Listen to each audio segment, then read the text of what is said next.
Очевидно, выборы – это большой стресс для любого общества, тем более для такого маленького, как наше. Я помню, как в истории Абхазии кандидаты в президенты встречались, о чем-то договаривались, например, я не знаю, в рамках закона проводить предвыборную кампанию. Вот есть что-то такое вот в эту предвыборную кампанию между вами, кандидатами, какая-то такая связь, может быть, вы обсуждали что-то подобное?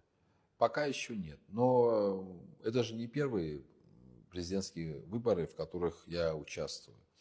И если взять выборы 2020 года, я думаю, что в обществе ни у кого нет сомнений в том, что, во всяком случае, наша команда проводила и предвыборную кампанию, и все процессы в рамках закона, в рамках политической культуры и этики. И мы также намерены продолжать. А все остальные кандидаты, я думаю, что они тоже именно так настроены. Я на это надеюсь.